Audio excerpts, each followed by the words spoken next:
3 седмици след голямото шоу по ММА в препълнената зала Универсиада в София, най-известната фамилия в бойните спортове, Грейси, изпрати свой представител в България.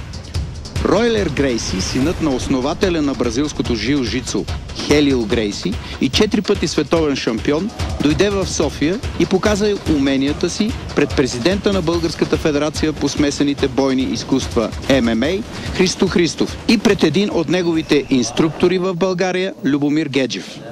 Според двамата българи, той е най-необходимият човек за българското съсловие, което нахлуса штурм в българското ежедневие и има намерение и потенциал да се настани трайно в него. Ударната тройка Грейси, Христов, Геджев има голями планове да превърне България в център на смесените бойни изкуства. Ройлер Грейси е най-точният човек за осъществяването на тази идея, а един от стълбовете на ММА е бразилското жилжицу. Нашата идея е да убедим хората, че бразилското жилжицу може да бъде много полезно. Човек първо трябва да овладее неговата техника, да тренира усърдно и едва тогава да се състезава. Понякога хората си мислят, че единственото условие за да си добър боец е да си смел, да имаш голямо сърце. Но не е така. Преди това трябва да се учиш. Само чрез знанията може да се напредне.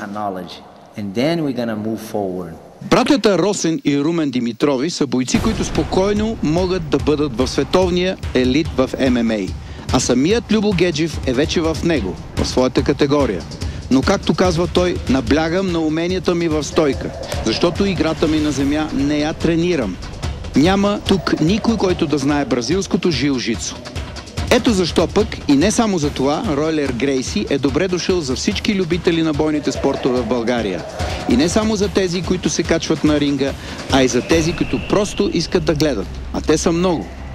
Повечето, отколкото си представяха организаторите на ММА шоуто на 10 април. Според едно проучване, платено не от шефовете на федерацията, всеки пети младеж в столицата на възраст от 14 до 28 годишна възраст е имал желание да гледа боевете в зала Универсиада. А мнения са взети от близо 1000 души, ден след шоуто. Бърза и бавно. Това е водещия принцип на носителя на черен колан по жилжицу и мисионер на любимия си спорт в света Ройлер. В първата тренировка той иска да покаже, а това никой не може по-добре от него, и да обясни само 3 елемента, не повече. 2 начина за поваляне на съперника и измъкването от хватка, така че да си готов веднага за контратака. Прави го безупречно. Не напразно му се носи славата на най-добрия техничар в света. Неусетно ни става ясно, че е съвършен не само в техниката на изпълнението, а и в техниката на преподаването. Има ли шанс да се осъществи идеята на тримата ентусиасти и защо точно България е избрана да стане център на смесените бойни изкуства? Сигурно не само заради голямия интерес, показан за пореден път на 10 април. Знам, че тук има много твърди момчета, много добри борци, самбисти, добри боксьори с големи сърца, но не знаят много за жилжицу. Аз съм сигурен, че в скоро време вие ще имате много силни борци в ММА, ако научат и жилжицу. Ще бъдат 10 пъти по-добри. За резултатите трябва да изчакаме. Бърза и бавно, казва мисионерът Ройлер Грейси. Бразилците не пропускат възможността да изтъкнат, че жилжицу е техно изобретение. Спорт, който е присъщ за техния темперамент. Макар повечето от техническите похвати да са взаимствани от японското джудо. Донася го един от най-силните представители на Кодокан джудо в Япония, Мицую Маеда. В Бразилия той среща едни от най-богатите хора по това време – Гаштао Грейси и синовете му, Карлос и Хелио. А те основават Академията по бразилско жилжицу. Този спорт след десетилетия се превръща в един от най-прогресиращите. Тенденцията не може да заобиколи България, в която, според Ройлер Грейси, има мъже с голями сърца. Аз съм за първи път в София. Дойдох по покана на Любо Геджев, един от моите инструктори от Академията Грейси. Много хора, които нямат представа от ММА и жилжицу, мислят, че това е просто начин за саморазправа на улицата. Така ли е наистина?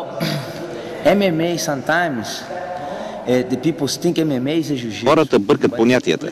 Мислят, че ММА и жилжицу е едно и също нещо. Жилжицу помага много, за да стане един боец добър в ММА. Най-добрите ММА борци имат черни пояси в жилжицу. Андерсън Силва, Вандерлей Силва, Хойс Грейси, Хенсън Грейси. Матюс също е тренирал жилжицу. Всички те са добри в бойните спортове, защото са минали през жилжицу. Може да си много добър в муай тай, но нямаш ли понятие от жилжицу, ще имаш проблем веднага след като се озовеш на земята. И няма да знаеш как да се справиш в тази ситуация, какъв елемент да приложиш, да завършиш хватката, да накараш противника да се откаже. Бих разделил жилжицу на 3 части. Първата, това е самоотбраната. Втората е спорта. Чудесният начин да се състезаваш, да мериш сили с някого. И третата част, това е ММА. Именно там всеки може да се убеди, че жилжицу помага много на ММА. Защото с хватките от жилжицу ти знаеш начин да приключиш боя, как да приложиш задушаване или неспасяем ключ на ръката, коляното или крака. Жилжицу дава основата. Трябва ли начинаещия в ММА да започне с жилжицу или може да започне да състезава направо в ММА? Баща ми Хелио Грейси умря на 95 години.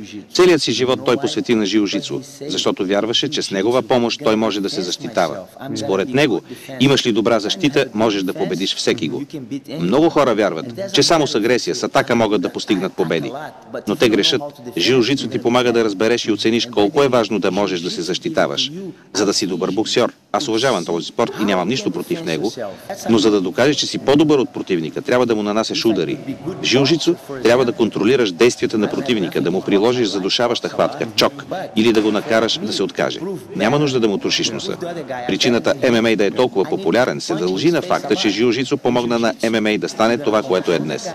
Всички специалисти в жилжицу се състезават с успех в ММА. Но мисля, че жилжицу ще стане 10 пъти по-популярен от ММА.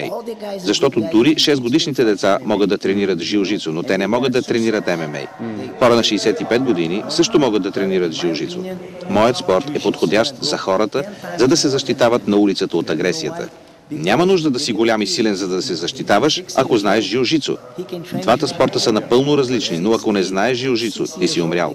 С 10 урока можеш да се научиш да се пазиш от нападатели на улицата. Ще бъдеш по-добре подготвен за това. Може би с 10 урока ти ще имаш вече представата и ще знаеш какво трябва да направиш, за да се усъвършенстваш. Но за ММА трябва да се готвиш сериозно, защото срещу теб ще се изправи професионалист, но на улицата срещу някого няма да е толкова трудно. А колко време е нужно, за да се наредиш сред елита в жилжицу? Аз тренирам жилжицу от 40 години. Мога обаче да кажа, че за срок от 6 месеца до година и половина човек може да добие пълна представа за какво става дума в нашия спорт.